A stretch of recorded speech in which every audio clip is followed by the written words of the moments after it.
Philozoopia.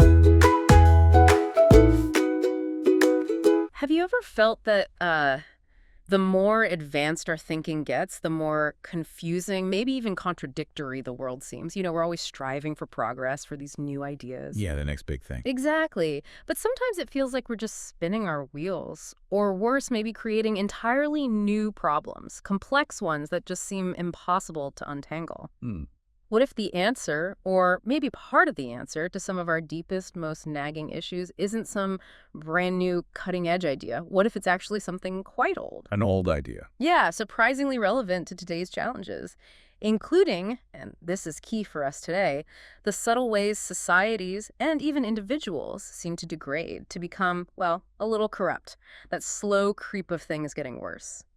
Today, we're diving into a really profound and actually wonderfully witty work by G.K. Chesterton. It's called Orthodoxy, published way back in 1908. Now, Orthodoxy, that title might make you think it's, you know, a dry theological textbook. Right, dusty shelves, that sort of thing. But it's not like that at all, is it? It's vibrant, almost autobiographical.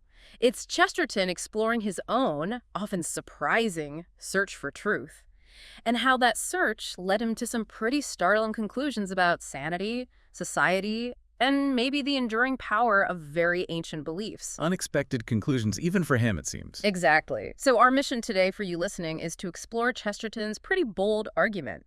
He suggests that many modern ideas, things that seem liberating, progressive even. The things we often champion. Right. He argues they can actually lead to a kind of intellectual and, moral degradation, and how, paradoxically, Christian orthodoxy offers a powerful antidote, especially when we talk about societal corruption. And we should clarify that corruption here isn't just like scandals in the news. No, not just the headline-grabbing stuff. It's more about an inherent human tendency, Chesterton thinks, a kind of constant drift towards decay, towards things falling apart, that demands this constant, almost revolutionary vigilance to counteract. It's that idea that things left to themselves just, well, they get worse. They don't automatically get better. Precisely.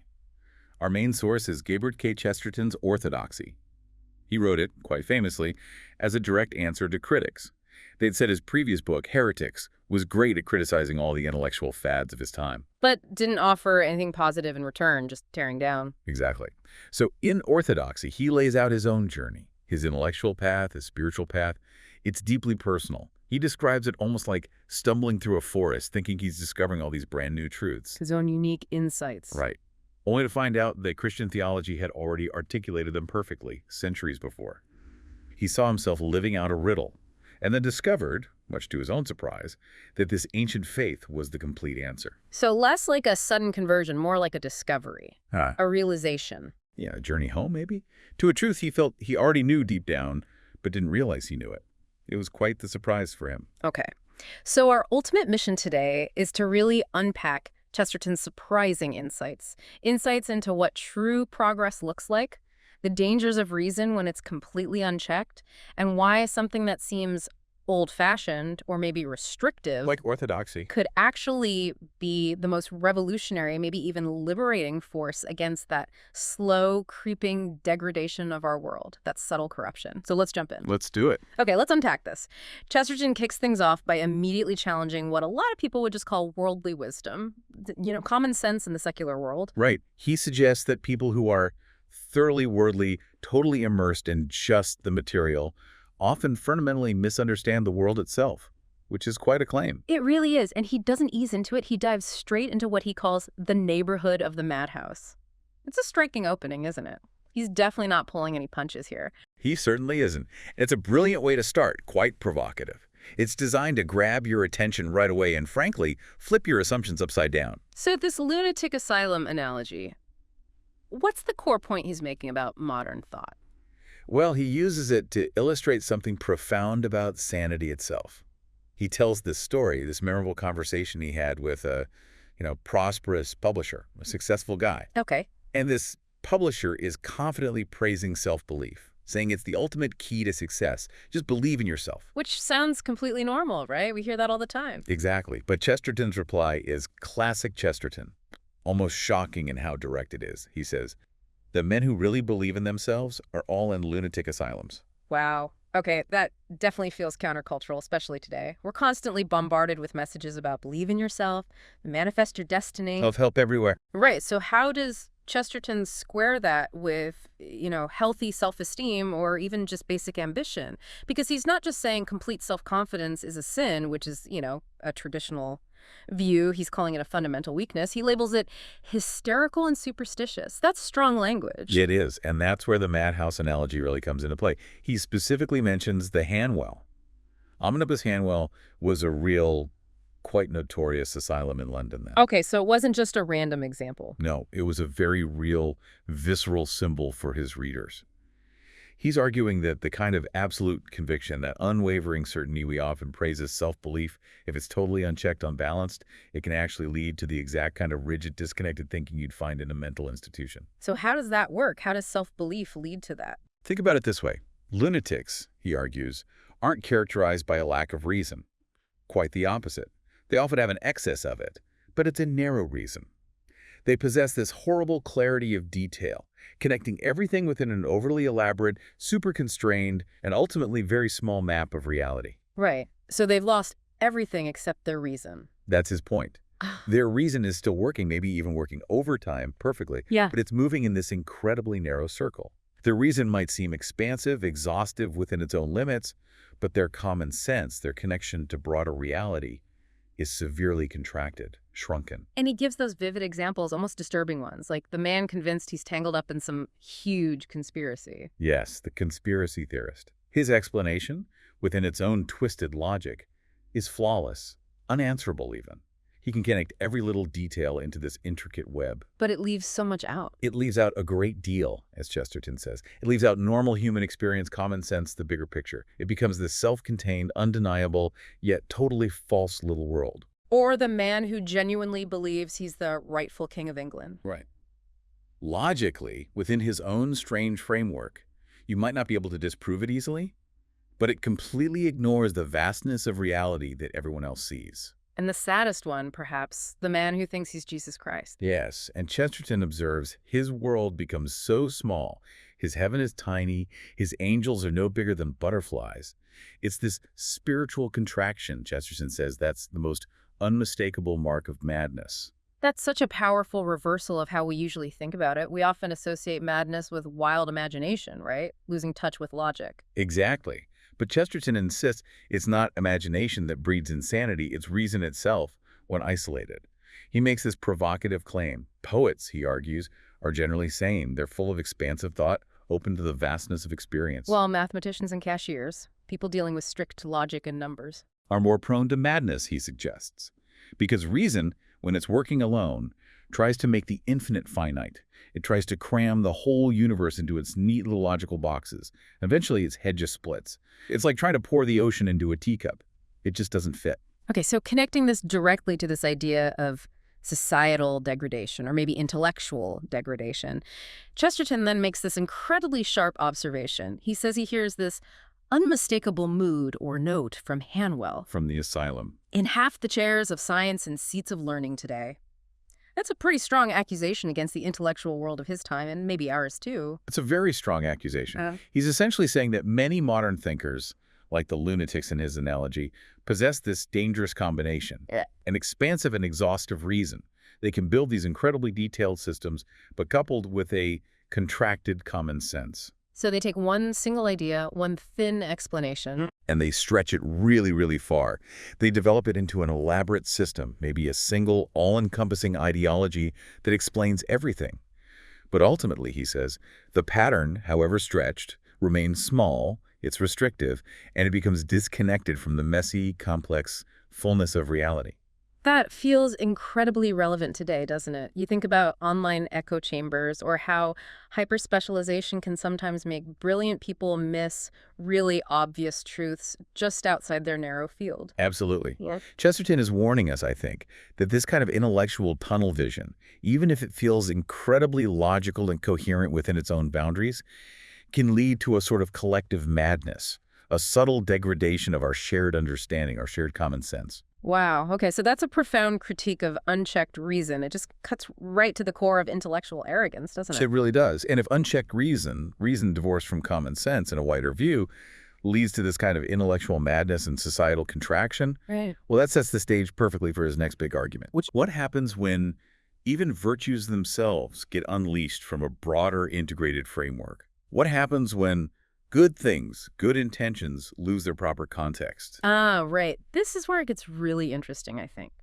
Chesterton suggests the modern world isn't necessarily evil. In fact, he says it's far too good. Which sounds completely paradoxical. Totally. He says it's full of wild and wasted virtues. What on earth does he mean by virtues going wild? That just feels unsettling. How can a virtue be wild or wasted? It's a crucial question, and it digs right into the dangers of modern fragmented thinking. He argues that when a big, comprehensive moral or religious scheme gets shattered, and for him, Christianity was shattered or at least fragmented at the Reformation. Okay. It's not just the vices that get unleashed. We expect that. But he says the virtues get unleashed too, and these virtues wander more wildly, and the virtues do more terrible damage. Wow, that is a huge idea. Because we usually think of virtues as inherently good, always beneficial. Patience, kindness, honesty. How can they do damage? His argument is that when they're isolated, when they're ripped out of context from each other and from a balancing creed or worldview, they become destructive. They lose that integration and become extreme, almost monstrous in their single-minded focus. Like a single note played way too loud. It just overwhelms everything else and becomes noise. That's a great analogy. Or like a powerful medicine prescribed without considering the patient's whole condition. It might fix one thing, but cause disaster elsewhere. Can you give an example he uses? Sure. He talks about scientists who care deeply, passionately, only for truth. But their truth, when it's isolated from compassion, from wisdom, from a sense of humanity, becomes pitiless. It can lead to harsh, cold, reductionist views of the world and human beings. Okay, I can see that. Truth without mercy. Right. Then on the other side, you have humanitarians who care only for pity. And their pity, he sadly notes, can become often untruthful. He brings up a contemporary secularist writer, Mr. Blatchford. Ray, you mentioned him. Chesterton says Blatchford attacked Christianity because he was, quote, mad on one Christian virtue, the merely mystical and almost irrational virtue of charity. Mad on charity. How? Well, Blatchford suggested that to make forgiveness easier, we should just deny that sins exist in the first place, just get rid of the whole concept of sin. Ah, okay. So to make charity easier, just remove the thing that needs charity. Exactly. Chesterton calls this mere anarchy. He says Blatchford becomes an enemy of the human race precisely because he's so driven by this one virtue, charity, but without the balance of truth, justice, or a real understanding of human nature. It sounds like compassion, but without that grounding, it becomes chaotic and ultimately destructive. That's a really powerful warning. And then there's this point about the dislocation of humility. That's another interesting one. Yes. In Christian Orthodoxy, as he sees it, there's this incredible tension. Man is seen as simultaneously haughtier than ever before, literally a statue of God, made in his image, full of inherent dignity. And at the very same time, humbler than ever before. The chief of sinners, fallen, deeply flawed, needing grace. Right. It's the simultaneous embrace of those two seemingly opposite truths that creates this powerful integrated whole, a dynamic tension. But when that balance is lost, when humility gets isolated or twisted, it becomes something else. It becomes something else entirely. Either it's this paralyzing self-hatred, or maybe it's that kind of fake, arrogant self-deprecation that actually masks a deep pride. That's how even a virtue like humility can go mad when it's ripped from its context. This connects directly to his critique of what we call progress, doesn't it? It does. He observes that modern ideas of progress often involve constantly changing the vision itself, rather than actually striving consistently towards a fixed goal, a fixed ideal. He uses that great analogy of the blue world example. Yes, it simplifies it perfectly. Imagine a reformer, he says, who decides the world should be entirely blue. Okay, fine. He gets up every day, he paints things blue, he makes progress towards his blue world. Seems logical. But Chesterton asks, what if every morning he reads a new philosopher and decides, actually, today the ideal is red. So he starts painting everything red, then the next day it's yellow. All his previous work is thrown away. Because the standard keeps changing. There's no fixed point to aim for. Exactly. There's no consistent standard, no fixed ideal. So there's no real progress, just endless self-defeating change. Constant motion, but no arrival. And the implications of that are huge, especially for society today, you think. It leads to this state of, well, he calls it complete unbelief and paradoxically, stagnation. It seems like it should lead to constant change, but he says stagnation. Why? Because if there's no fixed ideal, no solid ground, no consistent standard to measure against, then there's no firm basis for genuine constructive revolution or reform. You can't tear something down effectively if you don't have a clear idea of what you want to build in its place. Right. Institutions just stay the same. Maybe not because anyone truly believes in them, but because, as Chesterton puts it, there's not enough time and tradition and radicalism to pull anything down. Oh, yeah. There's no consistent moral compass to guide the demolition, let alone the rebuilding. Precisely. This fundamental alteration in the standard makes any meaningful thought about the past or the future basically impossible. And it prevents true revolution because, and this is such a sharp point, all denunciation implies a moral doctrine of some kind, and the modern revolutionist doubts not only the institution he denounces, but the doctrine by which he denounces it. They saw off the branch they're sitting on. Exactly. They undermine their own arguments. He gives examples. The revolutionary attacking imperialism for harming women's purity, then writing a book himself attacking the very idea of purity in some sex problem discussion. Or cursing a sultan because war wastes life, then turning around as a philosopher and declaring that all life is a waste of time anyway. It's this self-contradiction, this self-undermining, that makes them practically useless for any real revolt, any sustained positive change. And that, for Chesterton, is a deep form of societal degradation. It's a fundamental inability to hold a stable moral compass long enough to actually achieve anything meaningful. We just end up stuck in this cycle of aimless complaining without effective action. So if unchecked reason leads to this intellectual contraction, this madness, And if virtues let loose from a framework lead to destructive extremes. and if constantly changing ideals lead to stagnation, Yeah. then what's the root cause? What's the ultimate source of this degradation Chesterton keeps pointing to? He seems to be saying it's not just bad actors or even just flawed ideas. It's something deeper. Yeah, he's cutting right to the chase now. It seems like he's arguing it's something inherent. Exactly. If we connect all these threads, Chesterton introduces a concept that, it's rooted in ancient theology, but it felt pretty radical for his time, and it still feels relevant today, especially when we talk about systemic corruption. He argues that the degradation we see, the decay of institutions, the moral drift, the corruption isn't just a political failure or a social problem we can fix with a new policy. It's rooted in human nature itself. It's an internal problem, primarily, not just an external one.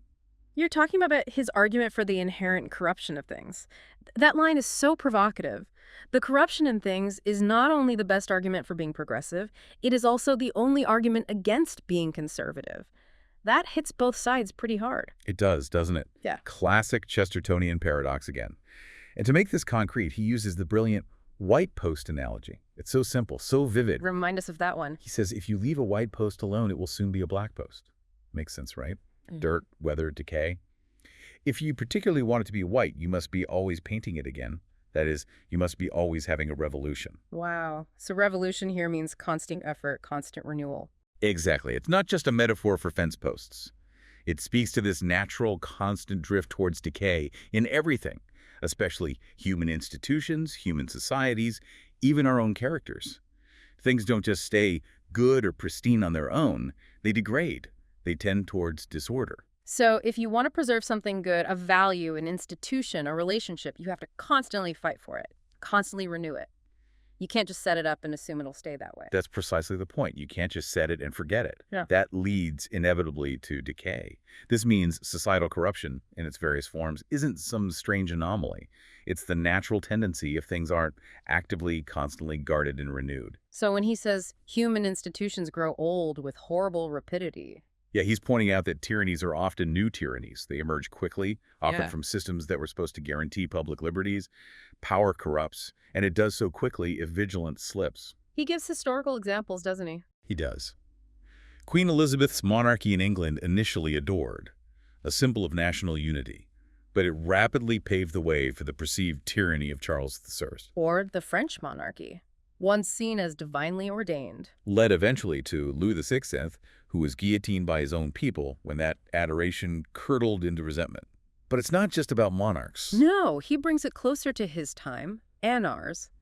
The radical manufacturer, the factory owner, initially seen as a champion of the common person. Right, a tribune of the people against the old aristocracy, quickly becomes a tyrant in his own factory, imposing new forms of control. And newspapers, once trusted as the voice of the people. He saw them already becoming instruments of censorship by the press, controlled by wealthy individuals and powerful interests, shaping opinion rather than reflecting it, which sounds remarkably familiar. It really does. And Chesterton says something striking. We have to rebel against novelty. Not against tradition, but against novelty. It is the new rulers, the capitalist, or the editor who really hold up the modern world. He's pointing to this dynamic, ongoing process of corruption. The corruption of power, the corruption of purpose, happening not just in ancient history, but right now in modern systems, including the subtle degradation of information and media we wrestle with today. It's this continuous, almost invisible slide downhill. And this leads him directly to a very pointed critique of how society tends to trust the powerful. And interestingly, the church's unique stance on this. Right, he makes that connection very explicit. He says, only the Christian church can offer any rational objection to a complete confidence in the rich. That's a huge claim, especially given, criticisms often aimed at religious institutions themselves regarding wealth and influence. It absolutely is a huge claim, and it's critical for understanding his whole view on corruption. What's his rationale? Why only the church? His reasoning is that the church fundamentally maintains that the danger was not in man's environment, but in man. That's the crucial distinction. Okay, unpack that. The danger is in man, not the environment. Yes. He argues it's not primarily the external conditions, poverty, injustice, bad systems, though those are real problems that are the ultimate source of moral failure or corruption. The ultimate source is an internal flaw in human nature itself. What Christian theology traditionally calls original sin. So it's an inside-out problem. Exactly. And he takes it even further, arguing that the most dangerous environment of all is the commodious environment. Commodious, meaning comfortable, wealthy. Yes. Luxury, comfort, ease, unchecked power. These, he argues, are the most corrupting influences because they feed directly into that inherent human tendency towards self-interest, pride, complacency, and forgetting our dependence on something higher. So his core argument here boils down to this. The whole case for Christianity, he says, is that a man who is dependent upon the luxuries of this life is a corrupt man, spiritually corrupt, politically corrupt, financially corrupt. That's incredibly blunt. It is, and he states it even more plainly. It is quite certainly unchristian to trust the rich, to regard the rich as more morally safe than the poor. Now, this might sound radical, maybe even like class warfare to some ears today. But for Chesterton? For Chesterton, he insists this is a part of Christian dogma, and also just obvious human history. He points to famous figures, powerful figures, Lord Bacon, the great philosopher and politician, the Duke of Marlborough, a celebrated general people at the pinnacle of society with immense wealth and power. Who are also famously corrupt. Precisely. His point isn't that poverty makes you virtuous, but that power and luxury have a unique ability to magnify human flaws, not purify them. This speaks directly to the inherent danger of unchecked power within any institution, political, corporate, even religious, if it forgets these core principles about human nature and temptation.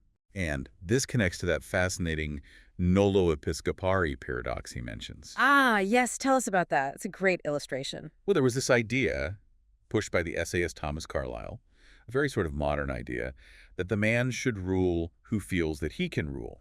Basically, confidence equals competence. The person who believes they're fit to lead is fit to lead. Self-belief as the primary qualification. Right. But Chesterton pushes back hard. He calls that idea heathen. Instead, he points to the Christian ideal embodied in that Latin phrase, nolo episcopari. Which means, I do not wish to be a bishop. It was traditionally said, sometimes sincerely, sometimes perhaps formulaically, by those chosen for high office in the church. But it's not about just shying away from responsibility, is it? Or lacking ability? No, not at all. Yeah. For Chesterton, it represents a deep, necessary humility, a reluctance to grasp for power, a profound awareness of one's own fallibility, one's own potential for messing things up, for being corrupted by that power. So Chesterton argues that reluctance, that self-awareness, is the true mark of a leader fit to serve. Exactly. Because they understand the danger. They approach power with caution, with a sense of service, rather than with unchecked self-belief and a desire for dominance. This principle, he suggests, is vital for any institution, any society that wants to avoid decay and maintain its integrity over time. You want leaders who are slightly afraid of the power they wield. Okay, so if this inherent corruption is such a constant threat affecting everyone, maybe especially the powerful and comfortable, and if the commodious environment is actually the most dangerous. How does Chesterton's orthodoxy propose we actually deal with it? How does it provide that necessary vigilance, like constant revolution of painting the post white? Right. It really sounds like he's setting up Christian orthodoxy as the ultimate solution here. But, for many people today, the word orthodoxy immediately brings up images of rigidity, rules, restrictions, being stuck in the past, maybe even being oppressive. How does Chesterton possibly flip that very common perception? He tackles that perception head on, and it's one of those brilliant parts of the book, I think. He doesn't shy away from the word. Instead, he reclaims it and calls it the thrilling romance of orthodoxy. Thrilling romance. That's not usually how people describe orthodoxy. Not at all. He insists that far from being heavy, humdrum, and safe, orthodoxy is actually perilous and exciting. He says there never was anything so perilous or so exciting as orthodoxy. For him, it's not about being dull or compromised. It's about sanity. And being sane, in his view, is ultimately more dramatic than to be mad. So he's arguing it's an incredibly dynamic state, a constant, exhilarating balancing act, not just a rigid set of boundaries you have to stay inside. Precisely. He argues that orthodoxy isn't about finding some boring, lukewarm compromise between extremes. Instead, it's a superhuman paradox that somehow allows two opposite passions to blaze beside each other at their absolute full intensity, creating this dynamic yet stable equilibrium. It's not about diluting things, but about holding powerful opposing forces in a magnificent constructive tension. Okay, that's a complete reframing. How does he illustrate that? What's the analogy? His analogy for the church itself is unforgettable. He calls it a lion tamer. A lion tamer. Yes. Christianity, he asserts, deliberately went in specifically for dangerous ideas. It's like a skilled lion tamer, managing a herd of bulls and tigers, of terrible ideals and devouring doctrines, each one of them strong enough to turn to a false religion and lay waste the world, if allowed to run rampant on its own. So it's not about suppressing these powerful forces, these dangerous ideas. No, it's about holding them in this delicate yet firm balance. These aren't safe, tame, comfortable ideas. They are powerful, potentially destructive truths like justice and mercy, or divine transcendence and divine immanence that need to be held together in careful, dynamic tension to avoid catastrophe. Give us an example of these paired opposites. Okay, well, he points out how Christianity is constantly attacked from both sides. On one hand, it's accused of being too pessimistic, always talking about sin, suffering, judgment, the fallenness of the world. Right, too gloomy. But then, on the other hand, it's attacked for being too optimistic. All this talk about salvation, infinite joy, resurrection, eternal life, pie in the sky. So too dark and too bright at the same time. Exactly. And Chesterton says yes. It embraces both extremes. Orthodoxy allows you to be, as he puts it, happy and indignant without degrading oneself to be either a pessimist or an optimist. You can fiercely fight all the forces of existence without deserting the flag of existence. You don't have to choose between naive optimism and despairing pessimism. Okay, what about meekness versus ferocity? That seems like a contradiction. Another one. It's accused of being far too meek. Look at monasticism, turning the other cheek, non-resistance. But then it's also accused of being far too warlike. Think of the Crusades, or religious wars. So, again, opposites. And again, Chester says orthodoxy allows both to exist, somehow, in their full, intense form, without canceling each other out. There's a time for turning the other cheek, and a time for righteous anger or defending the weak. The key is holding them in balance, guided by wisdom. And that applies to humility and dignity, too, right? We touched on that. Yes, that core paradox. Yeah. Man is meant to be haughtier than he had ever been before, recognizing his incredible dignity as made in God's image, a statue of God. But simultaneously, humbler than he had ever been before, recognizing his reality as the chief of sinners, deeply flawed, utterly dependent on grace. So it's not watering down either idea. It's an exaggeration of both. That's his word, exaggeration. Holding both truths at their highest pitch simultaneously. And it's that tension, he thinks, that allows for both profound self-respect and profound compassion for others, because you see both the potential glory and the potential brokenness in everyone, including yourself. And this balance applies even to something like charity and justice. That seems crucial for how we approach societal problems, maybe even how institutions, including the church, are sometimes perceived or misperceived. Absolutely. He calls charity itself a paradox. What does he mean? He means pardoning unpardonable acts or loving unlovable people. That seems irrational to purely human logic. Right. How does Christianity manage that? He argues that Christianity uniquely divided the crime from the criminal. It insists that one must be much more angry with theft than before, because theft violates a divine order and human dignity, and yet much kinder to thieves than before, because the thief is still a person made in God's image, capable of redemption. So it allows both wrath against injustice and love for the individual to, as he says, run wild. Yes, without undermining each other. You can hate the sin with a fierce, righteous passion, but still have profound compassion for the sinner, recognizing their shared humanity, their brokenness, and their potential for change. He thinks this dual perspective is what enables true, effective action against degradation like corruption, without falling into either harsh cynicism or naive sentimentality that ignores wrongdoing. So this balance isn't neat and tidy. It's what he calls an irregular equilibrium. Exactly. It's not perfectly symmetrical and predictable like, say, a classical Greek pillar, which suggests a kind of static, achieved perfection. It's more like a huge and ragged and romantic rock, he says. Or think of a great Gothic cathedral.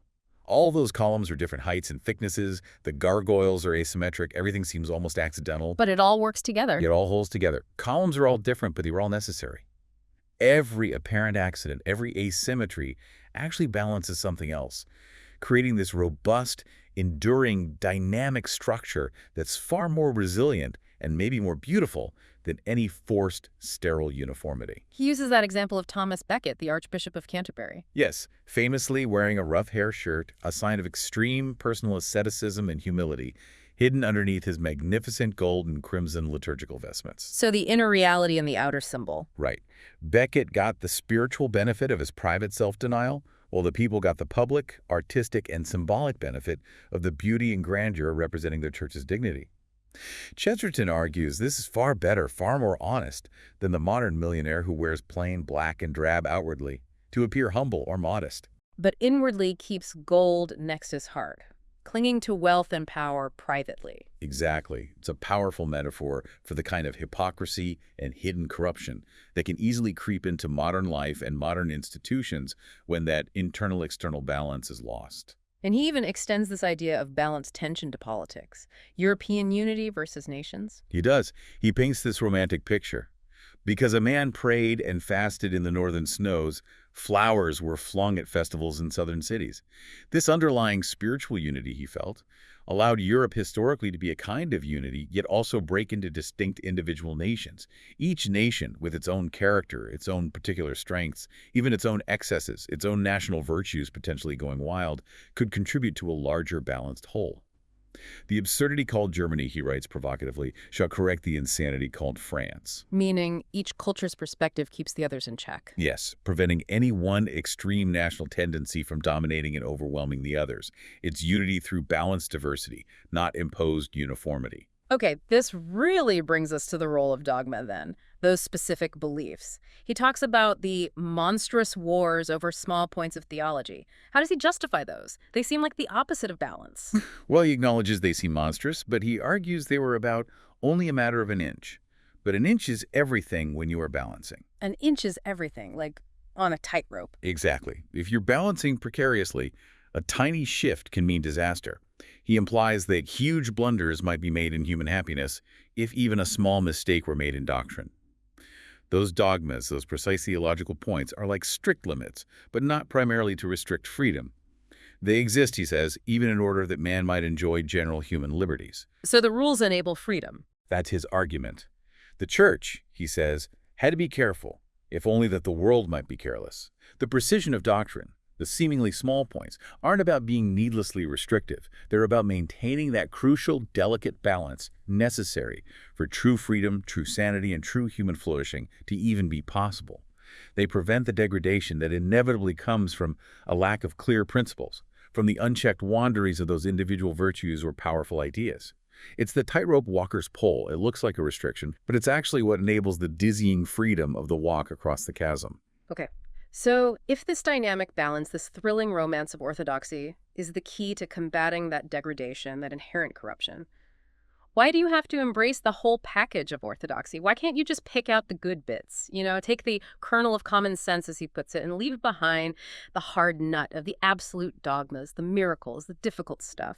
That seems like the most rational approach for many people today, even those who admire Christian ethics. That really is the million-dollar question, isn't it? It's the crucial question, Chesterton says, that sort of concludes the whole matter for him.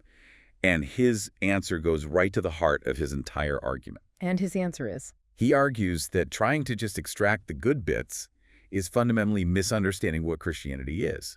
It's like trying to enjoy a magic show purely as a series of clever tricks, while completely disbelieving in the possibility of real magic.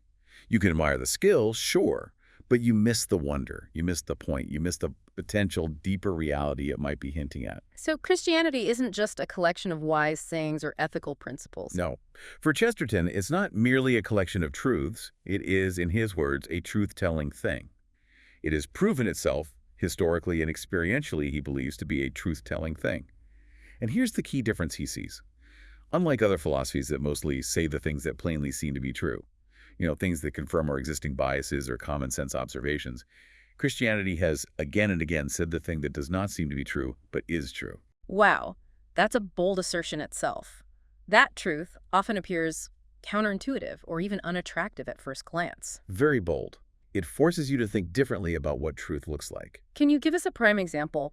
One of these unattractive truths that Christianity insists on, which Chesterton argues turns out to be surprisingly liberating or necessary.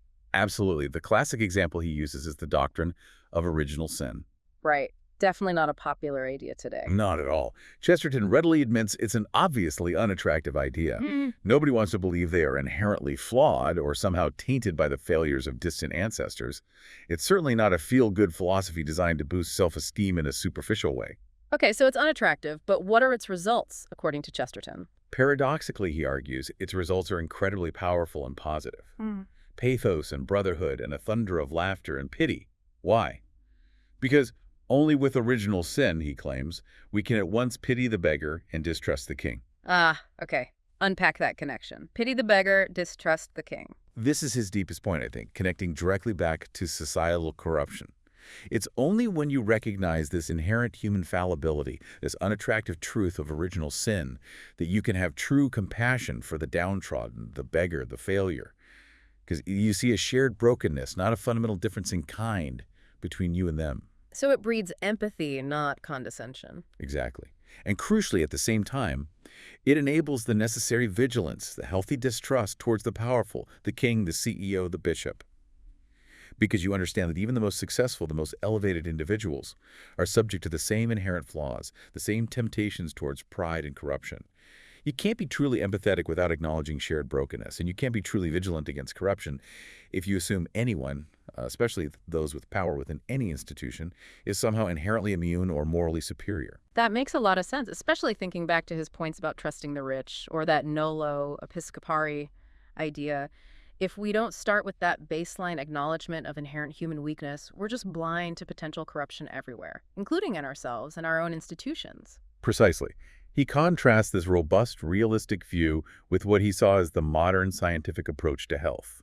He critiques it, somewhat sweepingly perhaps, saying that by health they mean bodily slavery and spiritual tedium.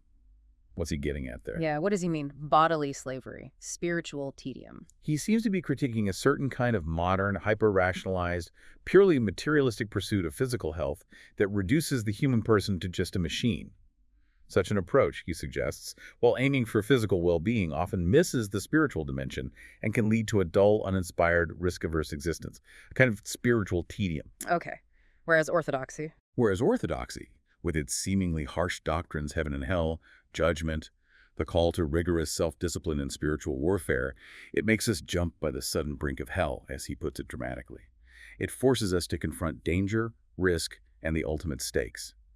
It is only afterwards, he adds, that we realize that jumping was an athletic exercise highly beneficial to our health. So embracing the difficult truths, the spiritual dangers, paradoxically leads to a stronger, more vital life. That's his argument. Facing the spiritual danger, the necessity of self-denial, the reality of spiritual conflict. These things, within the framework of orthodoxy, paradoxically lead to a more robust, adventurous, and ultimately healthier spiritual existence. Danger, for Chesterton, is the root of all drama and romance. True vitality comes not from bubble-wrapping ourselves and avoiding all challenge, but from confronting reality squarely, including its difficult and dangerous aspects, but doing so with the right map and the right equipment, which orthodoxy provides. And he applies the same logic to miracles, doesn't he? Which is often a huge sticking point for the modern rational mind. A massive sticking point. He points out quite cleverly that believers tend to accept miracles because they believe they have evidence, whether it's historical testimony, personal experience, or simply how miracles fit into the larger coherent narrative of their faith. Okay, but disbelievers. Disbelievers, he argues, often deny them, not because they've carefully examined and refuted every piece of evidence, but because they come to the question with a pre-existing doctrine against them, namely philosophical materialism, the belief that only physical matter and energy exist, and therefore miracles are impossible by definition. So he flips the script. He calls the skeptics the dogmatists here. Exactly. He says it's the skeptics who are being rigidly dogmatic, rejecting actual evidence, or at least reported evidence, based solely on their unproven materialistic creed. Whereas the Christian believer, in his view, might actually be more open to the surprising facts of reality, even the ones that seem illogical or violate the laws of their limited experience. He asks, if you reject a peasant story about a ghost, you can only mean one of two things. You reject the peasant story about the ghost either because the man is a peasant or because the story is a ghost story. One is snobbery, the other is dogma. That's a really sharp way to frame it. He then goes on to identify what he saw as a major intellectual error of the 19th century, equating spiritual with good. Yes, this is crucial. People started to think that becoming more refined, more ethereal, less animalistic was automatically the same as becoming more virtuous.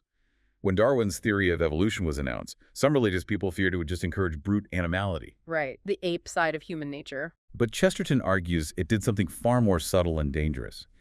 It encouraged mere spirituality. It subtly taught people to think that so long as they were passing from the ape, they were going towards the angel. Moving away from the physical was automatically moving towards the good. But Chesterton warns. He warns sharply, you can pass from the ape and go to the devil. Meaning, corruption isn't just about base, physical, animal instincts, lust, greed, violence. It can also be a highly refined, intellectual, even spiritual form of evil. Think of pride, arrogance, contempt for simple goodness, a fascination with forbidden knowledge or power. He mentions Disraeli again here, the prime minister who said he was on the side of the angels. Yes, but Chesterton gives it a twist.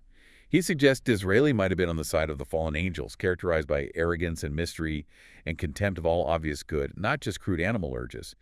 This is critical for understanding the nuances of degradation and corruption. It's not always a crude, obvious slide into vice. It can be a very subtle, intellectualized, even spiritualized decay of the soul. Pride is often seen as the root spiritual sin. Okay, this all seems to build towards his really powerful, maybe mind-bending final idea. The paradox of the upside-down world. What's that about? It's his ultimate summation, perhaps, he states. The primary paradox of Christianity is that the ordinary condition of man is not his sane or sensible condition, that the normal itself is an abnormality. This, he declares, is the inmost philosophy of the fall. Whoa, okay, that needs unpacking. The normal is an abnormality. Our ordinary condition isn't sane. It's a lot to chew on, definitely. What Chesterton is really driving at here is the radical idea that what we typically experience as normal human life, our everyday consciousness, our limitations, our struggles, our anxieties, even our joys mixed with sorrow, is actually not our true original intended state.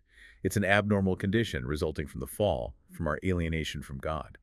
We mistake our flawed, somewhat broken state for the baseline reality. It's like we've gotten so used to living in a crooked house we think the whole world is tilted. That's a great way to put it. We've adjusted to the abnormality and called it normal. Christianity, he argues, is the thing that comes along and says, no, wait, the house is crooked.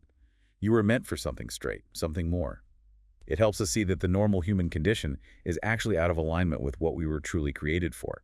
It's like realizing you've been walking around with your shoes on the wrong feet your whole life. It feels normal until someone shows you the right way, and suddenly putting them on correctly brings this unexpected sense of relief, clarity, and rightness. How does this change our perspective on joy and sorrow? He contrasts it with what he saw as paganism. For paganism, he said, joy was often found in small, fleeting, earthly things, but the big cosmic picture was ultimately sorrowful or indifferent. The broad things are as bitter as the sea. The universe, in the end, was meaningless or hostile. Okay, but Christianity? Christianity, he argues, completely reverses this perspective. Because of the ultimate hope it offers, joy becomes something gigantic and sadness something special and small. The underlying reality, the biggest truth, is one of immense, almost unbelievable joy. The sorrows of life, while terribly real and painful, become contained within this larger, ultimately hopeful framework. They don't have the last word. Even the silence of the universe isn't seen as heartless indifference, but more like a small and pitiful stillness, like the prompt stillness in a sick room. A temporary quietness that actually allows for the tremendous levities of the angels, the background music of cosmic joy. And so accepting this whole package, this orthodoxy, is what finally leads to freedom. That's his conclusion. He says that only after accepting orthodoxy did he truly know mental emancipation, because it allows a person to finally be the right way up in a world that so often seems to stand on its head. It provides a true, stable understanding of oneself, of reality, and therefore the path to genuine freedom and flourishing, a path that necessarily includes a clear-eyed view of corruption, of degradation, and the constant need for vigilance and grace to combat it, both in ourselves and in the institutions around us. It sounds like for him it wasn't just adopting a new set of beliefs, but finding the key that made the whole universe suddenly make sense. That's exactly how he describes it. He felt he had been blundering about since my birth with two huge and unmanageable machines, the world and the Christian tradition, completely disconnected. But when he finally saw how they fit together, how the spike of dogma fitted exactly into the hole in the world, suddenly all the other confusing parts of reality just clicked into place. It made sense of the paradoxes of human nature, the beauty and terror of the cosmos. It was the key that unlocked everything for him. So we've really journeyed through Chesterton's profound and often paradoxical argument today that many modern philosophies, despite claiming progress, can actually lead us down a path to a contracted, almost mad view of reality. Right, isolating virtues until they become harmful and fostering this subtle but pervasive degradation in society and individuals. And we've seen how he proposes Christian orthodoxy not as something rigid and safe, but as this dynamic, paradoxical balance, as the ultimate, most robust solution to that inherent human tendency towards decay, that corruption that creeps in. Especially in areas like power and wealth, where he was so critical. We saw his emphasis on corruption being primarily an internal human flaw. Remember the white post needing constant repainting, that need for constant vigilance, constant revolution in the sense of renewal. And how the church, in his view, offers this vital, rational objection to just blindly trusting the rich and powerful, precisely because it acknowledges that the most dangerous environment for our character might actually be the comfortable one. Orthodoxy, for Chesterton, isn't about restriction, but about providing the stable, paradoxical framework needed for true, sustained reform, because it grounds us in fixed truths, even difficult ones that allow for both deep self-critique and tireless, hopeful action against decay. So as we wrap up this deep dive, let's leave you with one final provocative thought from Chesterton. Consider this challenge, one that really cuts against a lot of our modern instincts, perhaps. The strongest argument for the divine grace is simply its ungraciousness. The unpopular parts of Christianity turn out, when examined, to be the very props of the people. Ungracious grace, unpopular props. Exactly. What if those seemingly unattractive or difficult truths, things like original sin, or the need for clear dogma, or the idea that comfort itself can be corrupting, what if those are precisely the things that hold the key to real freedom, real flourishing, especially when we're confronting the pervasive, subtle corruptions that plague us, individually and societally, maybe even within the institutions we trust? It really makes you think. What unpopular truths might you need to reconsider or maybe even embrace to truly thrive and to effectively contribute to genuine renewal in your own life and maybe in the world around you? A deep question indeed, something to ponder as we step back out there. Thank you for joining us on this deep dive into G.K. Chesterton's Orthodoxy. Until next time. Philozoopia.